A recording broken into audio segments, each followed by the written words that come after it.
I'm Maria Menounos, and you're tuned in to AfterBuzz TV, the ESPN of TV talk. Now, let the buzz begin. What's going on, y'all? Another Monday in the books. If you're here and you can see me and hear the sound of my voice, then you are blessed. It means you are alive and well. Welcome to SuperSoul Sit Down, the after show for Oprah's SuperSoul Conversations podcast. I'm your host, Jaimi Alexander, and of course with me every beautiful week, my girl. What's up, guys? Haley J here. And Jaimi, anytime anyone can hear you, they are blessed just to have your presence. We got to give you a shout out that you just had a birthday and you are in Texas right now. I'm in LA, so we're really feeling the distance even more than we already have. But happy birthday, everybody. Leave comments saying happy birthday to Jaimi and our producer, Steven, who had a birthday the day before. And say thank you for all the hard work that you guys do for the show. Yes, thank you for the lovely shout out. And it feels good to be in Houston, a different environment, which breeds, traveling keeps you present. So I'm really excited to have had the moment to get out. A friend of mine bought a house and this is my first time I'm able to see it. So what a blessing to be able to get out here and go to the open restaurants and have food. Yeah, especially being in a house, you're like, I don't see houses in LA. This is crazy. And a friend of mine actually owns it. What is that? You should have seen me when I got here. I was ridiculous. I'm like, yards and sprinklers and like green mowed grass. Like you guys, I live near downtown LA. So this was like a culture You're not shock. seeing that. Yeah. Not even close, honey. Not even close. Oh, makes me want to travel even more. I know, just a little bit to get out, right? Yeah. Well, today's show, I really appreciate it. And I can't wait to have this conversation with you. So we had a couple of guests. Oprah went remote and she went to the Bronx and to Silicon Valley to talk to two very powerful women. So first up, we have Sheryl Sandberg, and she's pretty much the co-pilot to Facebook. And the second woman in power we're going to discuss is Sonia Sotomayor, who is the first Latina to serve on the U.S. Supreme Court. Powerful stuff, powerful conversations, really wonderful and transformative advice. Haley, what did you think of the podcast overall? Well, I think in today's climate with what we're seeing, especially when it comes to discrimination of color, your gender, all of these things are very on topic of what's happening in the world today. So to hear from two really powerful women who just prove that none of those things matter, not like we needed to hear that because we already knew, but just from real voices that are doing it today and are absolutely slaying the workforce and showing us that it's possible. I think it was really inspiring to hear that. And I hope that young kids, I know it was inspiring for me, so I hope that people younger than me can hear that and get the same inspiration. Yeah, no, I love it. And I'm so glad you brought up kind of present times in this because it's definitely very relevant. I like how you said, well, we know it matters, but blah, blah, blah. I think now, not only with the Black Lives Matter movement, but we're also seeing, because we're still in Pride Month. Mm-hmm. And then, women, I feel like a lot of people who feel underserved and pretty discouraged are kind of speaking up right now. And I like what you said about everything mattering, because I have to admit, obviously I'm a Black woman, I'm an African-American here in America. And, I have the Black experience. So as much as I understand, support and respect the Black Lives Matter movement, I couldn't help but tell myself like, wow, we're still in a day where I have to go outside and make an announcement that my life matters. I have to be honest, and I hope I don't upset anybody, but that's why I kind of chose not to protest. I'm definitely that makes perfect sense. I would be I would be beyond frustrated. I don't even know how to, put it into words to justify what you must be feeling. So, and I think you don't need to explain your feelings, it's like you're entitled to feel however the hell you want. And I get it. Yeah. So, I'm not asking. And what I would like to see, and what we're seeing a lot in this podcast when it comes to women, because, women get less money, I'm a woman too. I'm Black, I'm a woman, and I'm in the US. So I completely understand some of the stuff that they were talking about, like going into the boardroom and wanting to be on the side, or the boys club and all of these things. So, when it comes to what we've got going on today, I do think it's important. I love seeing that everybody's speaking up. and kind of sticking together in this weird way, because these are unprecedented times. We've never seen anything like this. When the civil rights movement was going on and everything, it was very Black. It was such a Black thing. And there were white allies who were completely, totally in the mix. But this is 2020, and we have social media and we can see what's going on all over the world. What have been your thoughts did you see that a whole city in Texas blocked off 6 blocks, raided the police station and pretty much kicked them out? Whoa, no, I Wrote didn't see over that. it, instead of the police station, the people's station, put Wow. barricades up, and they have civilians with automatic rifles standing at each of the barricade. They have free concerts going on in there, free food. I mean, it is bananas. Wow. No, I didn't hear that. Yeah, that's the thing. I mean, when you bring up these extremely important topics, when people are dying, who knows what can happen? People are going to fight until we get what's right, and I support that fight. And fights don't always look pretty. And like you said, it's 2020. We should not still be dealing with this. We should not be fighting for equality. It almost feels like we're back in time, and everything is just so weird, where we're in the middle of a pandemic and then we're fighting for equal rights for human lives. It just doesn't even seem like, why is this even a thing still? Like you said, it shouldn't be a thing, and it's absolutely ridiculous. And I did want to get your input. Did you happen to catch Dave Chappelle's YouTube clip that he uploaded I recently? did. I did. Um, what did you think about, because I really understood what he was saying, where he was like, no one wants to hear from celebrities. I trust that the civilians are going to handle this. But then on the flip side of that, I could see where it's like, when you do have a platform, people really take in what you say. And, I'd like to think that people have a heart enough that it wouldn't need Dave Chappelle to say it for you to understand the importance of it. But what do you think about that? Because that seems like you're kind of on the lines of Dave Chappelle, where it's like, I don't feel like I have to speak up. I've been speaking up. So what did you think about that? I think that when too many celebrities get involved, things get highly politicized, and I don't like it. I don't like the fact that 2 weeks ago you couldn't go to your own mother's funeral, but then this George Floyd happens, and now they're pushing voting. Now all these celebrities are speaking. Now politicians are like, it's this, it's that. Don't get me wrong. I understand the power of voting.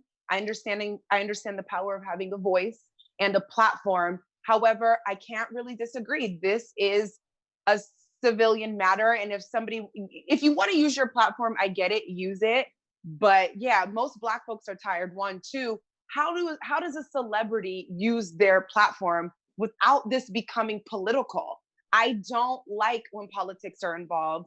I don't need woven messages into a man's death and multiple people's death by the hands of police brutality as a push to vote, vote, vote, vote, vote.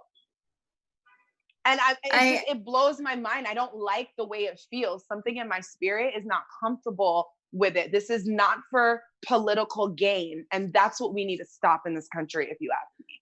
I see what you're saying. I think that I think if, not to oh, okay, I'm gonna admit I don't like Trump. So I think when it comes from Trump, it's like, yeah, I just want the votes. But when I see those things, I just think it kind of represents, if we want these things to change, we have to have the people in charge to change them. So that's where I link that you have to vote for the right people to make those changes if you want to see it. But I really don't understand. And I really don't speak on politics a lot. 1, because it sets too many people on fire. And I'm a very neutral person, not neutral like I don't have an opinion, but not everything needs to be said. There's like a propitious time to bring certain things up. But here's my thing, and I read this, so I could be wrong, the social medias and everything. But when they did that black square and had like the blackout Tuesday, blah, blah, blah, I heard that was the date that Hillary Clinton went to trial for all of them sex trafficking emails that we've forgotten about. And it's just kind of like, sometimes I feel this thing begins to be a little bit of a game when I think we can get right to the point. I don't think to me, imagine being a 4-year-old kid. How would we explain this to a 4-year-old? If I was 4, I'd be like, well, why can't you just pass the law? Why do we have people that are being mean? Why can't we just, but here we are going through loops and bounds and hoops. We watch somebody murder something for it to be a conversation or to take due course by law to see what we need to do with them. Like, it's just a ridiculousness I don't understand. It's clear as day, it's black and white. And bottom line, if that was a black man who had killed somebody else, he would be under the jail. Wouldn't be no $750,000 bail. So we have a lot of work to do. We have a long way to go. But what I feel like I personally want to focus on in this time, because, I'm not posting, I'm not big on complaining. I do think what I can offer is an aligned, happy, balanced, solid version of me to show up in the world, however that's going to be day in and day out. But I want to focus on calling all healers. I saw a video of this brother, this black man who was a FedEx driver, in complete tears because he's delivering packages. Somebody goes by and yells, the N-word, ER and all, and then spits on him. All I can think about is if somebody spit on me, like, that just ignites a fight in you. Like, you want to defend yourself, you want to tell that other person how you're feeling, blah, blah, blah. But somebody drives by, shoots a racial slur, spits, you're doing your job. Like, this man was crying. And that's one teeny tiny small case. Think about the mentality and the mental health and healing needed for all the black men that go through this. And we can't stop at the black men, the women. And then the women in the workplace. I mean, me and my friends have been having the wildest conversations where we're like, how do we really fix this? And I have to be honest, I'm not relying on the government. I want them to do the right thing when it comes to police brutality, but I think the real power is here. The way we think, the way we heal, the way we use our hearts and minds to move past things the best we can. But when it comes to police brutality, I need them to pass that as fast as they just passed that LGBT discrimination in the workplace. Y'all did that quick. Let's get on it with the police brutality. You can do it. I have no rebuttal with anything you just said. I completely agree with all of that. And you bring me to our first speaker with what was the first person? Sheryl Sandberg. Sheryl, yes. Her and Oprah speak about the myth of having it all, and you just talking about being a woman in the workforce and what you have to go through, especially in today's day and age. Unfortunately, we shouldn't be saying that in 2020, but here we are. And what do you think about this concept of having it all is actually the worst, because you can't have it all. Something somewhere has to sacrifice or take a back seat to something else that's taking precedence. What do you think about that? I mean, I have to agree 1,000,000%. And I have to agree statements like this have become part of my growth, because this is not the first time I heard Oprah say, you can have it all, just not at the same time. I've literally had to have that on repeat because I've calmed down a lot. My ambition used to be on level 15. I just feel like I saw myself and I was like, oh, yeah, I could take over the world. When I was 7 years old, when they asked what did I want to be, I put boss of the universe. So I've always had that, like, boss of the universe. At 7, honey, I was like the universe, the whole thing. I've showed you my boss tattoo, right? Oh, did you get a new tattoo? No, I had this one. Oh, I love that. So you can I knew always we were speak the soul word. sisters. Yes. I love that. Tequila may or may not have been involved in that, but I know the message still stands. But yes, or maybe it's a gem thing. Maybe there could be that too. But us as women, we do need to have that. Just like you said, it starts with your mind. We need that inner confidence, and we need to see women of the past do it to keep us motivated that it's absolutely possible, and we deserve a seat at that table. Just like Oprah said, that too many women, even if you just look around at casual events, you'll so often see women on the side and men leading the conversations. And it doesn't have to be one over the other, but it at least needs to be equal. I can tell you this. I feel as powerful as I feel on the inside, the world will definitely give you a different narrative if it wants to. And as much as I feel for myself, I could even speak to my last job. I felt that way. Like, I felt like, dang, do I need to scream at the top of my lungs to be heard? How come showing up and presenting ideas or being in the room and this and that, how come that's getting no results? Like, you act like I'm not here, and I feel underutilized and it's not like you have to I don't need to be babied, but it's just like, it used to bother me back in the day when I would hear everything going on with women fighting for equal pay. And this is why. The only thing, do we deserve equal pay? Of course. But the only thing I could think in my mind is like, but we're so smart. Do we have to ask? How do we learn to walk in our power and take what we deserve simply by showing up? Like, it's a power versus force thing. It's forced to be like, we want this, we want this. I'm showing up and I'm getting this. And I'm wondering, how do we instill that in ourselves? Because everything is very corporate. It is a really male driven space. And she brought up a good point about women and children. And there's all of these roles and hats that sure we can balance, but how do we get to the place where all these stigmas and these things are happening?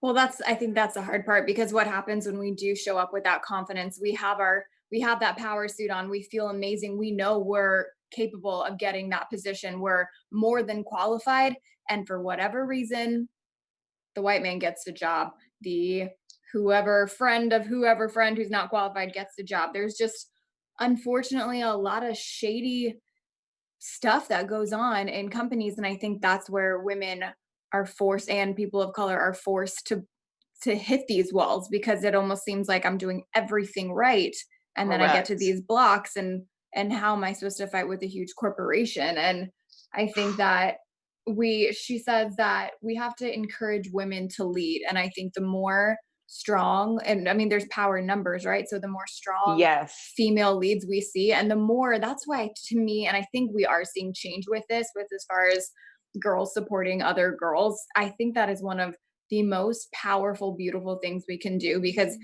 we've talked about this before, especially in the entertainment industry. I believe that it was kind of, this job is for me, but that feels toxic. That's not who I am on the inside. I hate confrontation. I hate fighting with people anyway. So like, I didn't feel comfortable in that feisty energy. That never felt like someone I wanted to be. And I think trusting that your talent, and trusting that you should be in a workforce that will honor whoever deserves a job gets a job, no matter what you look like, no matter who you're sleeping with, unless maybe you're sleeping with the husband of the boss of the company, that could be an issue. But you know what I mean? It's like, it shouldn't matter what you look like. It should be about your qualifications for the job, period. I mean, and doesn't that just make sense? Don't you want the best person for the job? Isn't that going to lead you to the most success in your company anyways? So who I cares mean, what they look like or what their girl, gender is? Like, what doesn't matter? It shouldn't matter. look how plain and simple that is. That's what's wrong with the entire country. Why is everything so set up? That's what I'm saying. You couldn't explain this to a 4-year-old because it's so complicated for no reason. If they're nice, love that. If they're mean, do this. If they're qualified, it's extremely simple. And I just feel like we're missing the love. And there's one thing that you brought up, and even I think it was Cheryl, but this actually kind of bothered me about the podcast when they were talking about the will you be my mentor thing. And I don't know if I've ever talked about this, but I maybe feel like in moments I've had people share things, maybe kind of. And I don't know if it's because I have a strong personality or I'm always leading or creating something where it just looks like I have it together. But I've always wanted a mentor. And this stigma around not being able to ask, I was kind of like, well, damn, you know what I'm saying? How much do you need me to?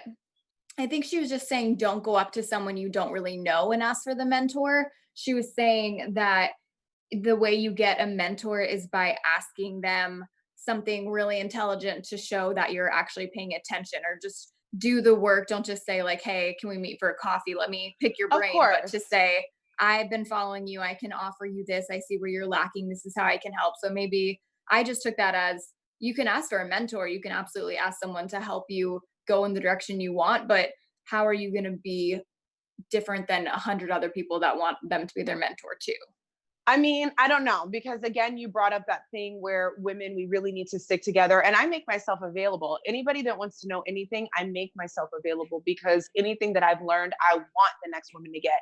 Maybe I'm not on their level yet. They probably get in a flood and an inundation of requests, which that can be, I was going to say, frustrating. I think that might be why they're looking for that person to stand out, because my understanding would be that women like this are probably getting multiple requests a day for people to mentor them, and they just can't kind of give that attention to everyone. I get it. I just think that the way that they put it in the podcast would actually discourage somebody from asking. I get all of the details about somebody you don't know, this and that and the other. But if you admire somebody that you don't know and you have the balls to ask, I think it should be acknowledged as something that's not so annoying and pesky, even if they can't do it. Because I'll tell you now, I have a hard time asking because of conversations like this. Like, I'm not going to ask. Hopefully someone sees me. And guess what? I've never been approached. So, and I've killed it with the work. I'm not a lazy woman. I've created things. You know, I started influencer market, not on my own, but I was doing influencer marketing before it had a title. Like, you know, sold my first house at 19. Like, how much more action do you want to say, hey, this girl looks like she might be going somewhere? And sometimes I think it's been to my detriment that I didn't have a mentor, and also that I never felt comfortable asking. So that was the only part of the podcast where I was like, come on, ladies. Like, when you're great, you just have to find another way to say that, in my opinion.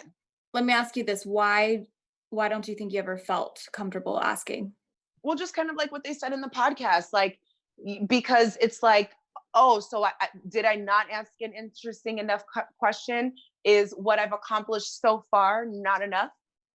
It still just makes you feel like you're not enough. And it sounds like when we're back in studio, we're going to need to get her as a guest and just dive in deeper to this and ask her. I have to admit, it just rubbed me a certain way. I made a note. I was like, don't forget to bring up the mentorship. Because I was just like, well, dang, like, how, you know, not like you have to dance around people's emotions and things, but how do you get to that point? And then it's like, well, if nobody ever asked, now you're struggling with not being enough, which is something women in the workplace were already struggling with. So I just feel like we got to crack that door open a little more. And I always start with myself. I put on Twitter, I've always looked for a mentor and really never been approached or asked, but basically, like, I'm going to offer what I'm seeking. So if anybody out there finds value in what I do, hit me up if you think I'd be a good mentor. And I did get responses, and there's people I've been helping, and I love that. Fine. I'm here for it, you know? Yeah. Well, maybe you didn't need one as much as you thought you did. Maybe not. Maybe you are your own mentor. Yeah. Life has been my mentor, that's for sure. Yeah, I'd say that. Yeah. So life is something. Can we just take a beat? I don't know if I'd call her a mentor right now, but she's something. She's something She's else. a real. We love you. We love you, life. My God. So I love that you can have it all, just not at the same time. Another nugget that she dropped, which was amazing, is no man comes fully trained. Talk about it. I feel like as women, when it comes to getting married and all of these things, we really do. We have the Disney syndrome, where this perfect man with a kingdom. Just checking off our list. Abs, guns, he gonna come in and it's gonna be good to go. But the reality is no, men do not come fully trained. What did you think about that conversation with her getting married early and, you know, all of that? Well, it is sad because it proves the theory of a lot of times we see successful women struggling, unfortunately, in their love lives. And even her husband told her, which I actually do give him credit for admitting this, because I don't think Sonia. Sonia's husband. Sonia's husband, because I don't think a lot of men actually would have said this. And he said that he was always fearful that she was going to be more successful than him. And he always felt like he was taking a back seat. Yeah. And in the same context of a man not ever being fully trained, I don't believe a woman is either. I don't think anyone is perfect. And to me, that gives me a lot of grace, because I feel like this is room to grow. But then it's also knowing that, okay, if I'm going to let myself grow, I have to understand that the other side needs to grow too.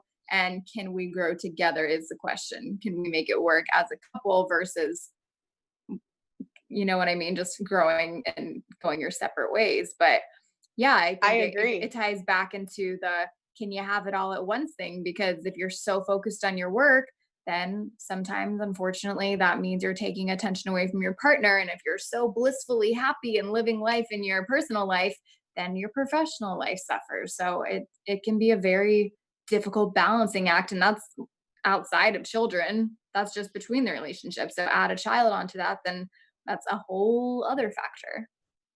No, I agree. Like, okay, so I think we're both past 24. Do you think 24 is too early to get married? I don't. When I picture myself now, and I don't even have a dog or a boyfriend, I cannot picture marriage for myself at 27. But I think I think if you're with the right person, who am I to tell someone that their love is not legitimate if they want to be married? So Yeah, this has actually come up a lot in a lot of my conversations. And I mean, when I was 19, I was with somebody for 5 years, and you couldn't tell me I wasn't ready to be a wife. Now that I'm a little bit older than that, I definitely feel like I'm with you. You can't tell people at that age and time if they feel they're meant to be that you can't. But at the same time, I look at the growth within myself and just how I perceive the world and how I deal with issues, how my patience has grown and how I've learned me and what self-love means to me, that I probably would make for a better partner now than back then. Because my God, I don't know who would have stuck with me through that roller coaster. I absolutely feel the same way. I think that my ultimate lesson, and something of course I'm still working on to this day, is that your happiness has to come within yourself. If you're constantly looking for an outside source of fulfillment, you will always be empty. And it doesn't matter what relationship, it could even not be a romantic relationship, it could be a best friend, but as long as you're always depending on I think depending on someone else for your happiness is one of the most dangerous things you can do. So I get that by growing and evolving in yourself, then you can show up for someone better. I do think there are cases where you can be married and hopefully you're still going to grow, but in that case, kind of like I was said before, the couple grows together, and in that case it could work. But Oof. getting married young is not in the cards for me. Me neither. That ship has sailed. Mine's But at the dock. yeah. Back to the mentoring thing real quick. I had another thought because they talked about how men wear mentoring as a badge of honor. And it is a badge of honor. I think men do a really good job camaraderie wise when it comes to, but she brought up a good point. If it's an older man and a younger man sitting there having a drink, it's a business meeting. If it's a man and a man, it's a business meeting. But a younger woman and an older man, or this and that, it gets weird. And I've definitely heard from several men that with feminism and all this Me Too movements and everything going on, men are afraid to approach women, period, let alone don't let a man be married, be sitting anywhere with his mentee. It's like they got temptations. There's just a lot that goes on. I guess I can see why men don't mentor women, but it's unfortunate. Well, I thought it was kind of interesting too in the first interview sorry, my notes froze, so I'm not able to provide the name. What was the first interview with Mark Zuckerberg? Oh yeah, it was Sheryl Sandberg. They went to dinner for the first interview with Mark Zuckerberg. And she describes it as a date. I think that I don't know. I guess because knowing Mark is such a public figure, so she probably wasn't at all concerned about going to dinner with him. But I did find that a little interesting that a professional interview was described as a date, and then he went back to her house afterwards. I'm like, okay, correct. I feel like it's one of those things that just because he's who he is, yeah, does that make sense? That it's Mark Zuckerberg, that she trusted and felt safe with him. But I don't know, thought that was a little interesting. I think it's very interesting. And then it brings up the point. Now, she did say she spoke to the date as the part where you get nervous and, you don't know what to say and da-da-da, and I get it, but I thought that was strange too. And he stayed till midnight. Yeah, it's just, but then I also understand when you're in the flow and in the groove and you're having a conversation, you're just there, you're not thinking about all that. So I kind of sometimes miss the innocence of things. I don't know. It's a tough one. That's true. Not everything has to turn into, and of course in this case, it worked out in a professional setting and there was thankfully no cases of assault, anything like that. So it is possible to be a good human being for those listening. Right. It really is. And sometimes all the bad stuff, when it's played up and it's too loud, you almost forget that. Another thing that they mentioned, and I want to know what you thought about this. It's good to feel a little dissatisfied. Mm. Mhm. Because, so what did you think about that whole notion of feeling a little bit dissatisfied because it pushes you for more? Well, Ed Milet, who we had on this show, speaks about this a lot too. And for me, I struggled with mixing up dissatisfied with I have to do everything right now in this moment, otherwise I can't sleep. And I'm like, okay, well, that's not Right. helping me either. So I think it's to be comfortable knowing you want more, but to relax in the fact that it's enough for today. And that as long as I know I'm going to stay this strong, determined person, I'm going to achieve my goals.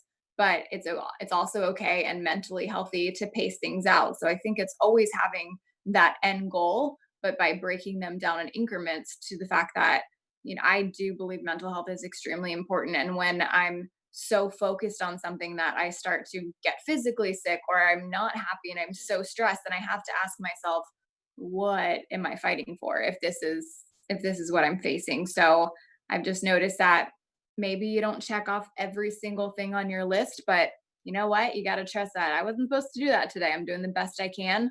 My end goal is still there. So I think a little bit of dissatisfaction is what keeps you pushing to reach the goal. And then once you reach the goal, it's also setting goals that are going to create the feeling, not just the object. So it's not just, buying this because you're always going to want to buy the next thing, but it's what maybe buying that is going to mean to you. And I think that's when you keep happiness to actually lasting joy because you know why you want it versus, hey guys, I have this fancy purse, but maybe I worked my ass off and this is a purse I've had my eyes on for this whole time and now I've earned it. You know what I'm saying? Like, I do. No, that was very well said. And it's the perfect point to bring up because the English language is a little bit complex sometimes. And it's like, yes, I can say, a little bit of dissatisfaction is good because it keeps you going. But without the way you expounded, it could be taken out of context. And, mhm. One thing I was kind of shocked to hear, gosh, this was a really good one. One thing I was shocked to hear was Sonia Sotomayor, the first Latina woman to serve on the US Supreme Court, when she shared that the life she gave up was better and more fun than the having Yeah. it all life, being here, being chosen by Barack Obama, and she kind of lost something in all of that greatness that you think you'd be falling on the floor to have and achieving. She kind of lost the fun and the privacy and so it's like it is a balance. It's like the dissatisfaction and wanting more and pushing for that, but not going so far beyond that. Now you're in this life that you're not. I was kind of sad to hear that she's not Yeah. feeling it like she thought she I'm would. I'm really happy she was honest, but that's a big fear because it's like, have you ever met a person and if you describe it, it's like if you go on a date and you could put everything down on a piece of paper about this date, you can't look at the paper and find anything wrong. That it was just like all of these qualities, but for whatever reason, there's something missing. There's just not that connection. There's not that spark. That's what it made me feel like in her situation, where on Mm, paper, she's got the perfect job. She's got the recognition from extremely important people that she's always wanted to be recognized by, but yet there's still something missing. And so I think that's where the real human comes in, right? Where it's like maybe that's when her relationship suffered, where potentially that's where that hole is coming from, that she needed to be right, fulfilled more as a human than right. what her professional profile said. And it doesn't surprise me because I think that's how I would be too. Because I think it's like you don't take the medals with you when you die type thing. And it's sad because I want to work so hard and I want to inspire others, but yeah, it has to be worth it to you. And it's just like if it doesn't fulfill you, then it kind of makes you question why you're doing it. Exactly. And, this kind of was a little bit of awakening for me because, I had this stage, like I said, where I was super ambitious. But lately I'm kind of like, girl, I'm even considering moving LA, which is crazy because you never could have told me that I wasn't gonna quote unquote make it. But is it so bad? Like I have lived in LA so long. Why it's time for me to accept that as making it. And if I want to Well, slow Jamie, does down, making it mean fame, or does making it mean people are coming to you to be their mentor? People are looking to you to be inspired. You truly That's always what I'm lift me up saying. every time we talk. So there's so many people that are famous and on paper they've made it that are miserable. So it's how you define what making it is. I'm Sorry to cut so you glad off. you, no. I'm so glad you brought that up because that's what it is. I had to reevaluate for myself. And that's what it was Mhm. all about. You know, because I never really dreamt about being famous because there is a part of being able to go out and chill and not be, you know, oh my God, Yeah.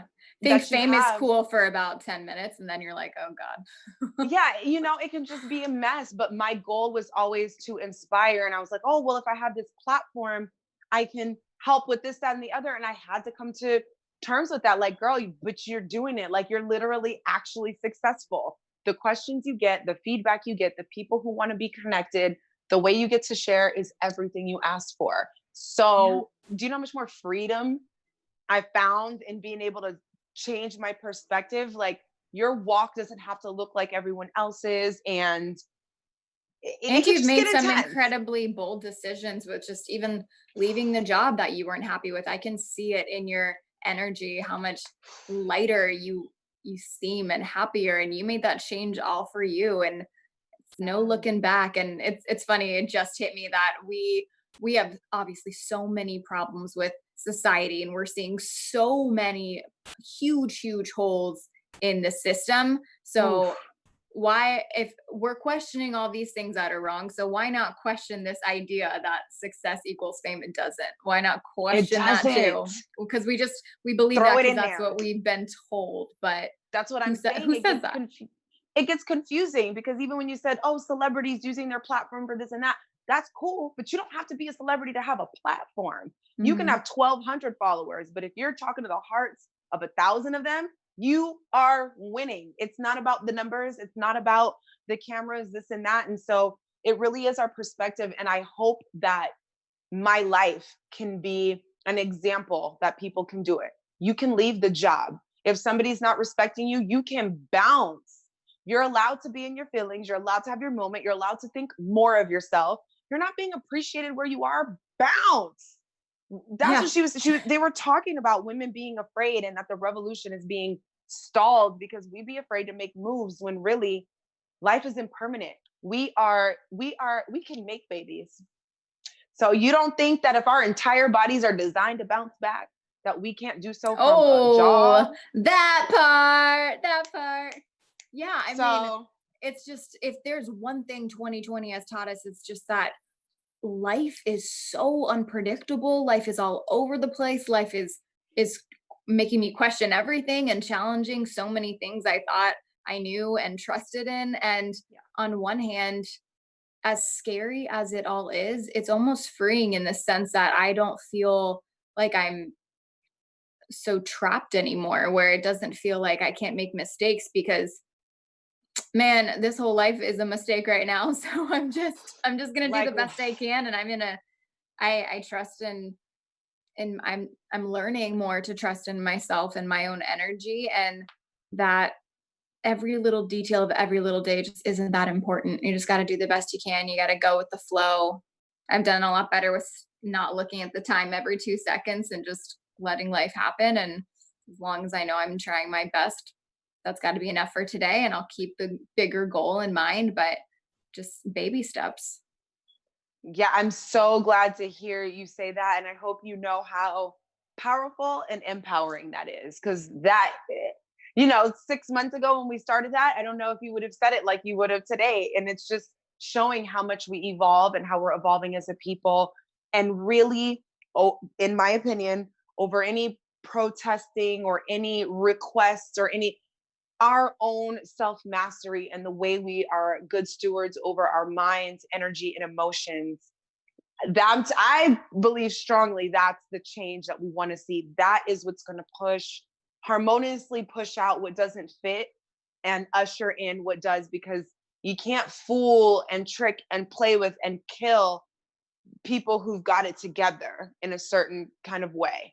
So I'm Well, just hoping, yeah. Jaimi, we talk about so many different topics on this podcast. We have so many different insightful speakers and leaders and people we look up to. But at the end of the day, and with what we're seeing with the world, it all comes down to mental health and just stability within your mind. And that's what's so sad, is that clearly we talk about alignment and being one with our own energy. And you don't have hate like this in your heart when you're in alignment. So it's really sad to see all of these people are so deeply struggling with pain, because in my opinion, you don't project hate like that if you're a happy person. You don't. I don't It's believe that you not can be, natural. yeah, to be so cruel to other human beings and then say, no, I'm happy with my life, I'm good. I don't believe that. And maybe they I don't don't see buy it it. yet, but yeah, there's something broken where they feel like I need to break you too. And that is truly the pandemic. Broken people. That's so dangerous. Ooh, the danger. I don't even want to be around anybody like that. It scares me. Mm-mm. Well, that's the good thing about this too, is that I have no problem getting rid of toxicity in my life. Is that toxicity? Mhm. Okay, toxicity in my life. If people are, you hear about these people. I just tweeted this out too. I've been listening to some podcasts, and you hear about people afraid to lose followers because they post content about Black Lives Matter, and I'm like, wait, are we comparing losing followers to losing lives?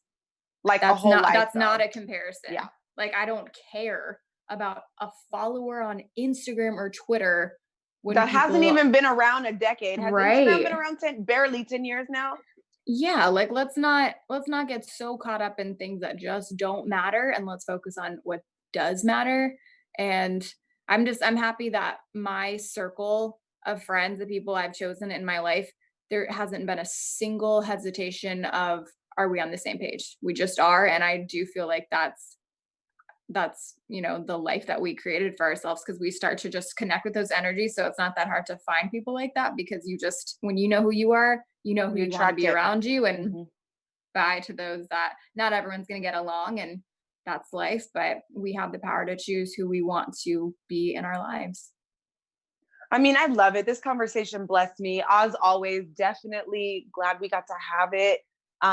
There's a lot going on, and I just pray that everybody, whatever it means for you, is in the best mind, headspace, and an emotional space to take this on. Because I have to admit, I've been having a little bit of like nightmares, and I think it's because it's like all the stuff that I'm seeing on Yeah. Instagram. If you need to hop off, you can still support the movement and yourself at the same time. A friend of mine put out an email that rage and radiance can coexist. So we're warriors, especially as women. Like I said, if we can, a whole baby can come out of our vaginas. I think we could definitely turn off Instagram and make sure that we're good and sound. If we can bounce back from something like that, the way our bodies move, the way our minds are, we have much more control and power over ourselves than we think. So don't be afraid to exercise that, because I also don't want people who are not of color to feel so guilty that they're not doing this or that, because they do feel like they're suffering with all the content. We're not used to seeing, you see somebody die in a movie, that's one thing. You see somebody die in real life, and it's just something else. So I just don't want anybody to feel bad that if they need to step away, do so. And please know that that is also adding value to this movement and the environment as well. So, I we all like play that our you said parts that. Yeah. differently. Yeah. Yeah. And you want to show up when you're in the right headspace to show up. You're really not doing anyone any good by being all stressed and potentially then, sending out the Yeah. wrong Then you message look that you like didn't mean to say. correct that part. So I completely agree. I love that Well, through all of this, you're still showing empathy and grace for other people. Like, that's just who you are. yeah, you have to. I mean, Lord, whoo, thank you for acknowledging that. Yeah. Yeah, it's got to be done. So it'd be sounding cheesy, but We we got to gotta heal the lead with world. love. You got to Yeah. lead with love. That's just what's missing. So let's just try to infuse everything with that, like we did this conversation. I feel So like I need before we to get like out of here, yeah, little namaste. woosah. Um, definitely want to share. You had some news and gossip and some information to share along with the SuperSoul Poll. So take it away, girl. Yes. Well, from our inspiring speakers, we had a TED Talk I wanted to share, and We had the book that, can you help me out since the notes Oh, froze up? yes, But we've got some books. So Sonia, Cheryl I wrote a believe, book Cheryl was the TED Talk, and then Sonia, I with the believe, had Lean the In book. book. And Mhm. then, Sonia had a memoir that she wrote. Ooh, what was the Yes, name of the memoir? My I Beloved had World. it. Yes, there we go. Sorry, my computer It's hates me okay, now, teamwork. but there we go.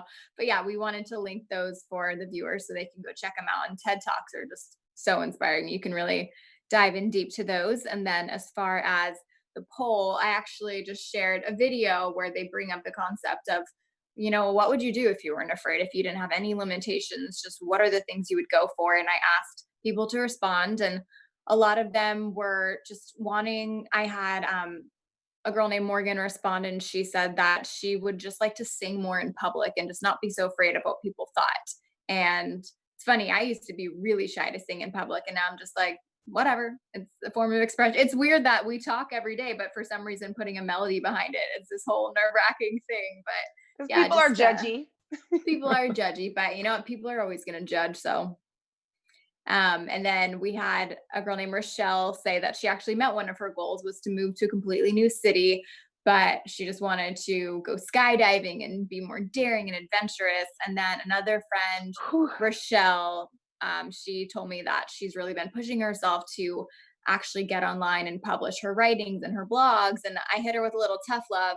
I was like, what are you afraid of? You got to do it. And she's like, I just can't. And I was like, okay, well, choose to live life hiding behind the curtains. And she was like, I hate you. And I was trying to give her tough love, not trying to be mean. But yeah, a Yeah, lot of girl, people tell just her. wanted to be more Mm. expressive. What would you do? So I don't know what I would do. I might have to think about that one because not for nothing, I'm really one of those people that if I do it, feel it, want to say it, I'll throw it out there. I think I had the opportunity when I was real young just to get used to like, oh, I'd already been outcasted or called names or this or that. You deal with stuff so early that you're just like, you know what? This is it. Obviously, you can't please everyone, but I'm going to have to think about that one. If I wasn't afraid, what would I do? Maybe I'll have an answer that I could share on next week's show. But I want to encourage the people who are afraid to share the beauty that God put in them. Please don't be stingy. Please hide it. You got to recognize you were never here before. You'll never be here again. And this is what we're here to do. So close your eyes and imagine getting to the end of your life and God showing you a whole bunch of people you were supposed to bless, help, and heal with your gift, but you didn't because you didn't have the boldness to step forward. You don't want to get to that point. So just do Yeah, it. I love that. We've talked about my favorite quote, right? Where it's hell is the definition between seeing the person you could have been and the person you were.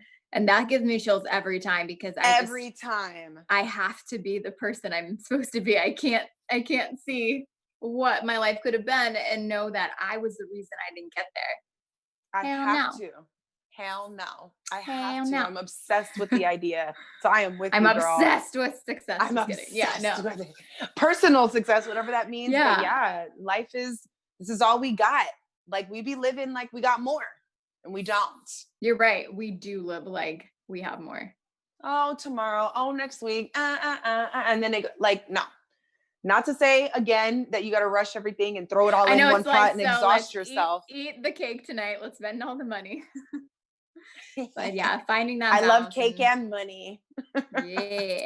Yeah, but it's loving yourself enough to find that balance of listening to your inner voice and trusting that voice is going to guide you. But it takes work. It does and take going work. for it. Absolutely. Well, I haven't seen our time here, but really quick before we go, why don't we have an own your soul moment? Did you have anything that you wanted to share that you think you're going to take into the next week to kind of evolve you? Well, time wise, we are right around 7, but as far as owning my perfect. soul, I think that it's just along the lines of what we've always talked about, where I want to continue on this path of, even yesterday, I was doing so good with like no anxiety. And then yesterday was kind of rough with anxiety, but instead of fighting it, I let it exist. And I said, life is crazy. You're allowed to be stressed. So I think it's just just meeting yourself again where you are, but always continuing to work better. And it's okay to have a bad day. We're going to have bad days, but we're going to have a lot more better ones if we keep up the practice of healing. And you? Absolutely. I agree. I think I'll take a page from the podcast and really be more cognizant of my knee-jerk reaction to not say this or be afraid or not be too big in the room or not whatever because the men or think that my accomplishments are too small to have 2 cents, blah, blah, blah, blah. I just want to be more cognizant and see where I'm, stalling myself and holding myself back from, like I said, if mentorship comes from a great question or comment, you ain't going to get seen if you don't ask because you're too worried about looking silly in front of others, blah, blah, blah. So I want to kind of take that and just put it on the forefront of my mind so I can be more aware of where I'm doing those things and eradicate it. So Yes. that Yes, is girl. it. Yes. Love I these hope you guys- conversations. Me too. I needed it. Hope you guys got so much value from this conversation. We are going to head out of here, but you can see us same time, same place next week. I'm your host, Jaimi Alexander, and you can find me on Instagram at Jaimi Alexander, and that's Jaimi. And I'm Haley J. You can find me Instagram and Twitter at HeyJ, HAYJ_. Be looking out for those SuperSoul polls every Sunday morning. We'll see you guys next Monday. Bye. Our founder, Keven Undergaro, and me, Maria Menounos, would like to thank you for tuning in to AfterBuzz TV. Remember, we're not just the first, we're the biggest in the world, and we're the only destination for all your favorite TV shows. Whatever you crave, we've got it. So go to AfterBuzzTV.com and check out our lineup. Buzz you later.